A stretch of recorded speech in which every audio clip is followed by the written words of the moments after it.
Welcome back, everybody, to the episode of the Jay Stevens Podcast, part of the Off the Ball Network. This is episode 231, dedicated to a man who on January 17th, 1970, was named the Sporting News Player of the Decade for the 1960s, Mr. Willie Mays. And as always, thank you for listening and downloading another episode of the podcast. On today's episode, we'll talk a little bit about what Dwyane Wade had to say about the GOAT conversation, and it looks like there will not be college football playoff expansion coming up as soon as many people thought.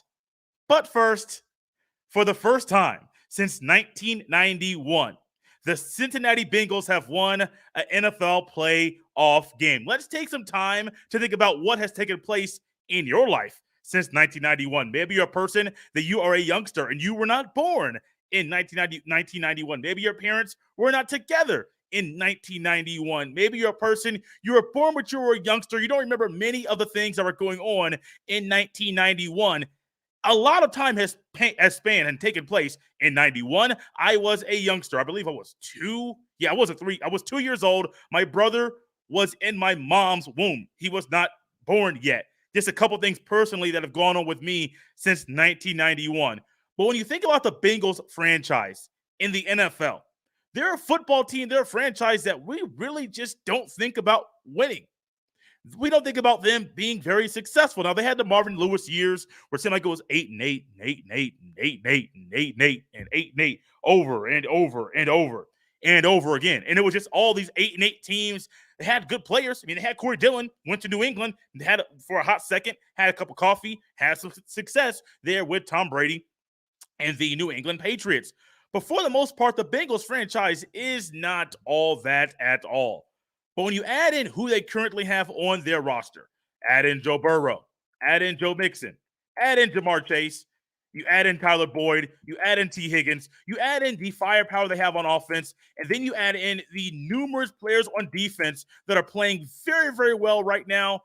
It's a great recipe for a franchise that's not known for having success in the National Football League to have that very thing. A few things that were going on in 1991 when all this went down. I'm going to try to get my notes together here. In 91, there was a lot of stuff that was odd. I mean, who was the president? Let's think about that for a second. Who was the president? What song was at the top of the charts? 1991, a very long time. Before we go to what took place then, who were some players on the Bengals during the 1990 football season? Let's go to the box score for this very game. They ended up beating the Houston Oilers on January the 6th, 1991, to win the playoff game in the wild card round, 41-14. The very next week, they lose 20-10 to the Oakland Raiders, then now Las Vegas Raiders. The Houston Oilers are now currently the Tennessee Titans. A few players that were on the Bengals back then: Boomer Esiason. He had, in this particular game, 150 passing yards in the game that they won. Harold Green, 11 rushes for 55 rushing yards. Eric Ball. These are all on the 1990 Cincinnati Bengals football team.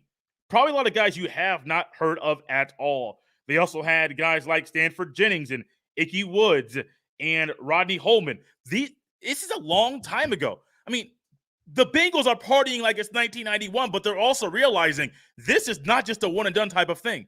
This is not a scenario where we are going to look at this team and say, oh, Cinderella story, it's cute. I mean, it's amazing what they did, but let's be honest. It's the Bengals. No, they're not going to win anymore. The Bengals believe, their fans believe, many people that cover the league on a full-time basis, they believe, and I venture you probably believe, the Bengals might not be one and done in this year's NFL playoffs. A few things that took place in 1991, the last time the Bengals won a playoff game. Michael Jordan had not won an NBA title just yet. Madonna's Justify My Love was the number one song. Home Alone was also the number one movie. That's still a movie I watch every year on Christmas.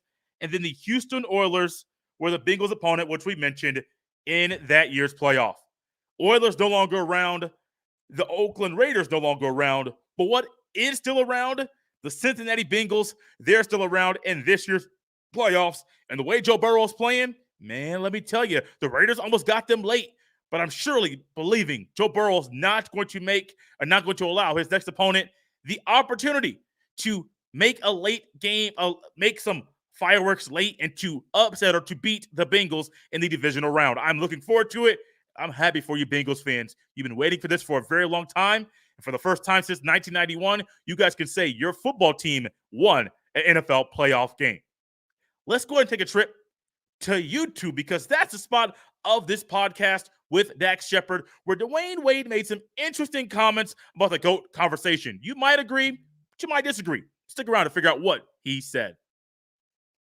Dwyane Wade, a player, future NBA Hall of Famer, a player that many people love, somebody that I have grown up to watch and to enjoy him playing the basketball for a very long time. His style was different, didn't really have the best jump shots, but he knew how to utilize the angles, utilize his size, utilize his frame, utilize his height standing at 6'4". And in an era when he came in, when the shooting guards were the thing of the NBA, Dwyane Wade said, all right, cool. Y'all want to be the thing? Wait till I come in. We're going to all have fun playing the basketball, and you're going to have to defend me just like I have to defend you. But Dwyane Wade made some interesting comments about the GOAT conversation, the greatest of all time. This came in the very beginning of this podcast with Dax Shepard. It is called the Armchair Podcast. I was looking for it all over the podcast feed. It's only available on YouTube. Hey, Dax, hopefully you listen to this or watch this. Hey, put that bad boy on the audio, Apple Podcasts, Google Podcasts, the place you can get this podcast.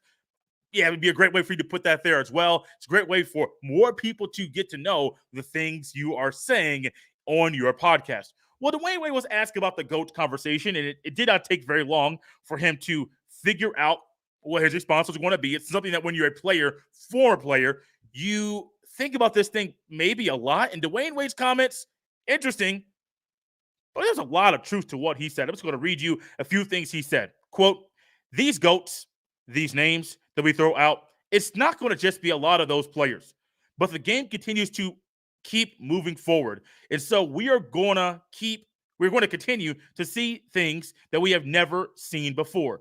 And the eyes are going to get younger and younger. End quote. I'm going to stop right there, but that's very true. I mean, I am 33 years old. My dad is in his mid-60s. My dad, in the way that he views the greatest player of all time conversation, it's different than the way that I view the conversation, even though I try to be as unbiased as possible and take in every single generation. But I think what the problem is, many people get stuck in their biases. They get stuck in what took place when they were young.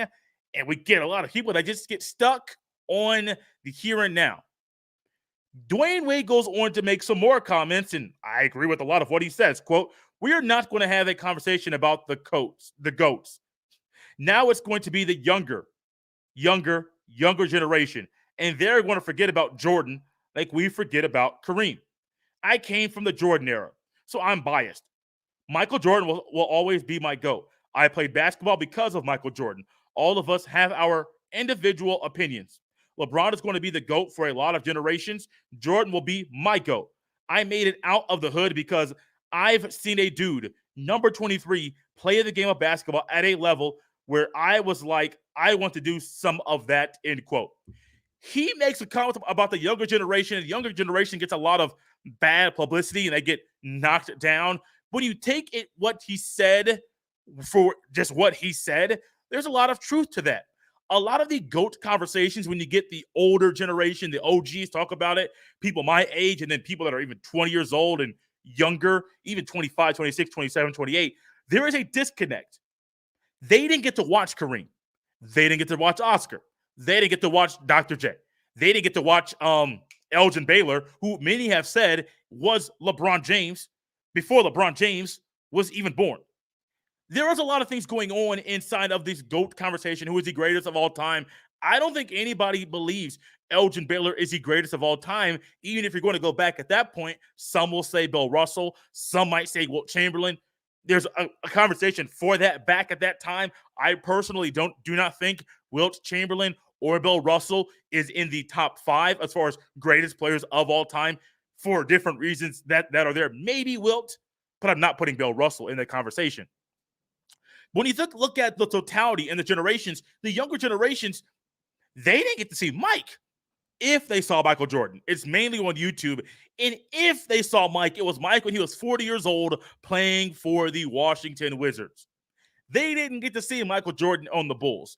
Even the final three-peat. They definitely didn't get to see Mike in the first three-peat. They didn't know much about, all they know about Michael Jordan is what they see on the YouTube, these documentaries, The Last Dance. And that's literally all they know. So yes, they are going to be somewhat stuck, and they're going to construct their decision, their opinion, based on who the GOAT is, based on the things that they see, the things that they know. That's just life. That's just how things are going to be.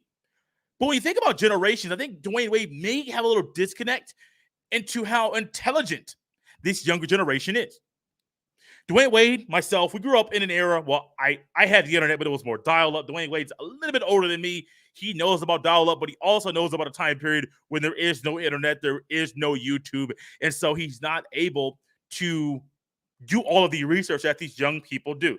Remember it was a while ago, back I think 2020, maybe 2019, we had a young man by the name of Ethan Piota came on and was talking about the upcoming NBA draft, and I asked Ethan, I said, hey, Ethan, who are you watching right now? Because he mentioned how he likes watching older games. I think he either mentioned Bill Russell or Kareem Abdul-Jabbar or Hakeem Olajuwon, one of those three big men that he was watching on the YouTube. A lot of younger NBA fans, yes, they get stuck into the ooh and ah that's right in front of them. But a lot of these guys, not as many as I think should, but a lot of them go to the YouTube. A lot of them watch older games. A lot of them understand that what they're seeing now might not be the best basketball that's ever been played. So how about they use their resources to go ahead and see what exactly is going on and what great players came before. Yes, I am a person. I do agree with this statement, though.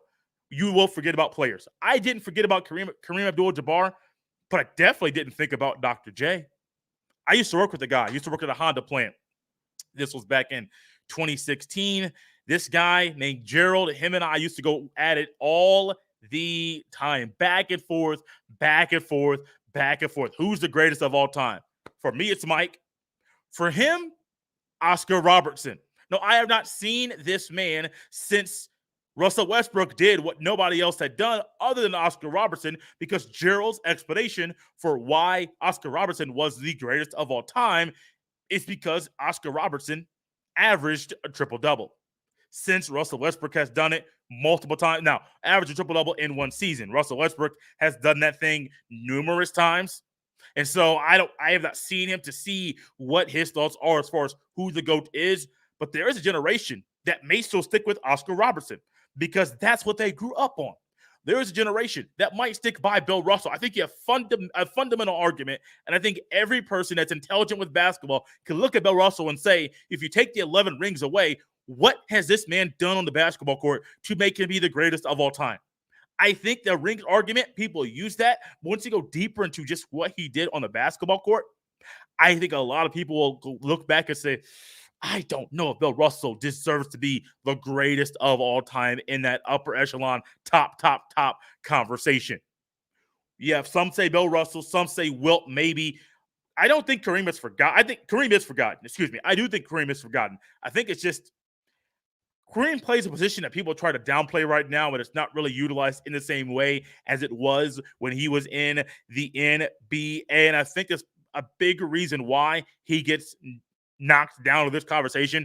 Hakeem Olajuwon, I don't think he's the greatest of all time. However, I think when it comes to the big man conversation, the best centers of all time, I think Hakeem Olajuwon gets overlooked immensely. How many guys out there can make Shaquille O'Neal look embarrassed on the basketball court? Not many. But Hakeem Olajuwon did that very thing. That's what Shaquille O'Neal talked about. When you talk about what people say nowadays, we can go back all the older generations. Some say Mike, some say LeBron. There are many players that'll say Kobe is better than LeBron James. But the fans and a lot of the media don't take into account those that played against Kobe and played against LeBron. Why? I don't know. I find it odd. To me, I kind of side more with the players at that point. Who do the players say is better, Kobe or LeBron? Well, I think it's Kobe, and I have never lied to you. I'm a tad biased, but I can formulate a good opinion for you to not think that I'm biased when saying Kobe Bryant is better than LeBron James. But the players say that. This isn't just me saying this. The players say Kobe Bryant is better than LeBron James. So Dwyane Wade and what he's talking about and saying the younger generation is going to formulate that argument. Part of what he's saying this is because of what's going on right now. Podcasts, YouTube channels that aren't podcasts, but still YouTube channels, sports talk radio hosts, there'll be a younger generation. People on TV that are breaking down the basketball, it'll be a younger generation. So a lot of what he's saying, it may seem crazy on the surface, but a lot of what he's saying is true because we're seeing it right now. A lot of these conversations, who is the better quarterback? If you're going to ask an Indianapolis Colts fan, who is the better quarterback? Peyton Manning or Tom Brady? I guarantee a lot of them will say Peyton Manning because they're biased, and also Tom Brady ruined people's childhoods, and ain't nobody trying to admit that Tom Brady is a better quarterback than Peyton Manning when their childhood was ruined because of Tom Brady. Yes, that is hyperbole, but you understand what I'm saying. There are going to be biases, but take biases aside, a lot of the younger generation that Dwyane Wade's talking about, they're going to be the talking heads. They're going to be the beat writers. And they're going to be the ones that are going to be writing and talking, and people will be talking about their opinions.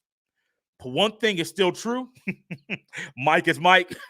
Mike ain't going nowhere. And Michael Jordan is a big reason why many people out there, because of what he is, not just on the basketball court, but even off the basketball court, many people will say, no matter what, Michael Jordan is a GOAT. Wait 20, 30 years down the road, there will be somebody that comes in that might be better than LeBron James. It might be better than Kobe Bryant. Might be the best player of all time. You know what's going to happen?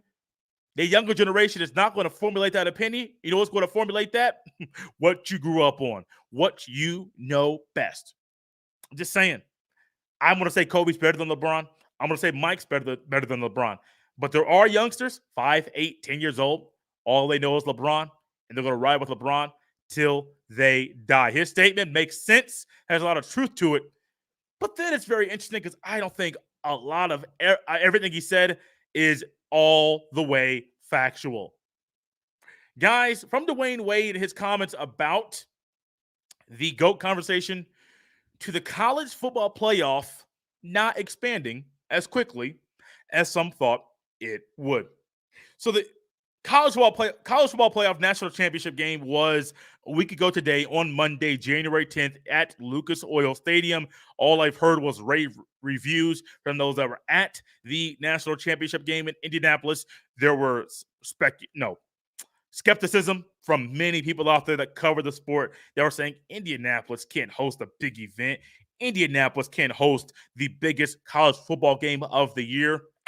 Wrong. You're dead wrong. They did a phenomenal job. And I do think Lucas Oil Stadium in Indianapolis, Indiana will be in the running to be a host site for future college football playoff national championship games. Oh, by the way, I think it's past time to put a bowl game in Indianapolis, maybe even a preseason kickoff type game, week 1, week 2 kickoff type game. You have one in Georgia. You have one in Dallas. How about you throw one in Indianapolis? It's possibly one of the easiest and best places to host a college football, basketball, sporting event.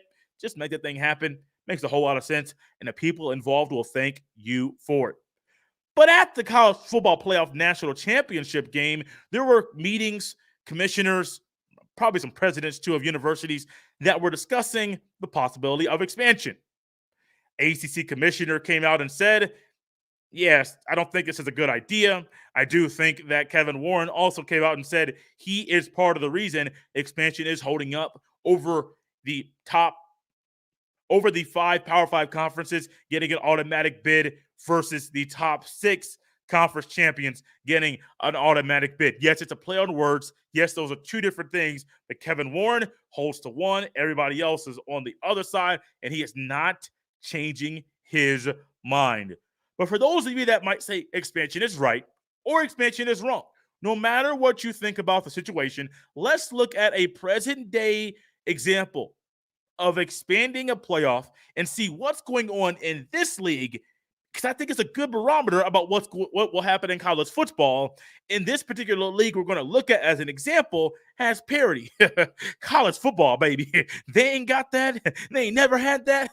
And they never will have the parity that people think they should. The NFL, this is the second season that they have had 7 teams per conference on their side in the playoffs. There's only one bye, the number 1 seed. Yes, used to be 2 byes, but now there's only 1 bye. So now you're getting 2 versus 7. We'll try to do this off the top of my head. 2 versus 7, 3 versus 6, 4 versus 5. You would think in just the number seeding, that should be pretty similar. That shouldn't be a situation where things are lopsided. However, let's look at the scores of these games. There's still a game tonight, the Cardinals and Rams, that'll be on ESPN, I think ABC as well, 8:15 p.m. Eastern time kick. But we've seen blowouts in these playoff games. The Chiefs blew out the Steelers 42-21. The Buccaneers blew out the Eagles 31-15. The Bills put the hurting on the Patriots 47-17. Then you had a close game, 26-19, Bengals over the Raiders. And you had another close game, which the Cowboys embarrassed themselves, 49ers 23, the Cowboys 17. Yes, it's only 5 games that have been played. But in a league that is known for its parity, a league that is known for things being more even than even in college football, we're seeing even in an even league, a wild card round is wild and full of blowouts. I am not a fan of college football playoff expansion. I think it's stupid. I think it's idiotic at most to give it 6. But even then, I think, what are you doing? You can look at most years in the college football playoff. The 4th seed does not deserve to be in there. There are times that the 4th seed does deserve to be in there. Or maybe the first year, you should have it 5 or 6 teams. But I still think no.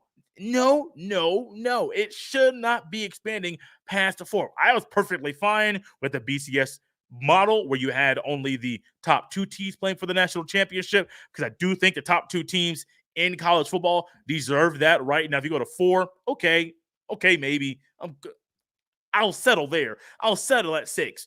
But go to 8, 12, 16, 20, 24, even 32, which I think will happen down the road. I think it's stupid, because one of the biggest complaints about college football playoff expansion is simply, we have blowouts. Well, we have blowouts now. So if you're going to have blowouts now with only 4 teams, what's going to happen when you have 12 or 16 or 20 or 24? That's simply more blowouts. The one reason I think people believe there needs to be expansion is to allow more people to have a chance at playing for a national championship. It's that if that's the case, then why don't the NFL go ahead and allow half or even over half, like the NBA, of their players per conference, of their teams per conference, to play in the NFL playoffs, to battle it out? I mean, since you want more people to be in, to just battle it out, let it just make sense. We don't have college football conferences having a tournament at the end of the year with the top 4 teams, 2 on each divisional side. We don't have that. What do we have? You play your conference games. There's not even an even number of each conference playing the same number of conference games. But you play your conference games, play your conference championship game, you're ruled the winner, and then so be it.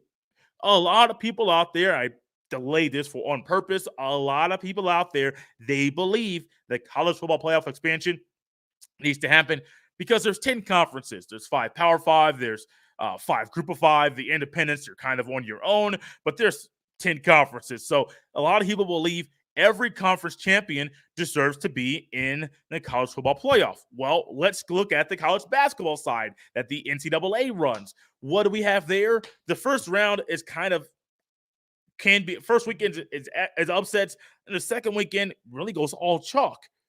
But then you're having teams, there's 32 conferences in college basketball. You're having teams that are winning conference championship game, the conference championship tournament, that make the NCAA tournament, that have no business at all being in there. But why?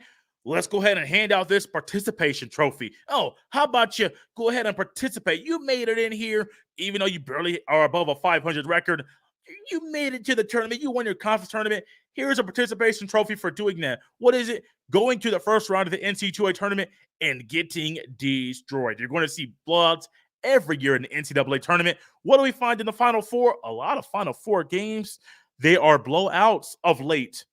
So you're tired of blowouts in college football playoff, but you want to expand, but you don't think there's not going to be more blowouts wherever you are. There's going to be blowouts if you expand things. We see it in the NFL. We see it in the NBA playoffs. We see it in college basketball. If you expand a playoff, a tournament, you're going to get more blowouts. It's just happening because there's going to be teams that don't deserve to be there that are actually there. But as it stands right now, these guys could not get on the same page. The college football playoff current contract, I believe, runs through the 2025 season. So 2026, it looks like right now, at least right now, on January 17th, 2022, it looks like that will be the earliest, 2026 actually, but as of right now, 2022, down the road, that'll be the first time that we'll see expansion. But as we know, with contracts, people can get out of them if they want to. Money talks, and these people in these rooms can move money very, very quickly. Thank you so much for tuning in to the Jay Stevens Podcast. If you enjoyed what you listened to or even watched, please go ahead and head to Apple Podcasts, leave a 5-star rating and review. It's greatly appreciated. For those of you on the YouTube, hit that subscribe button, hit that bell on this video or on this channel so you're notified every time a new video goes live, as well as hit the like button on this video. This has been episode 231 of the Jay Stevens Podcast. I will see you next time.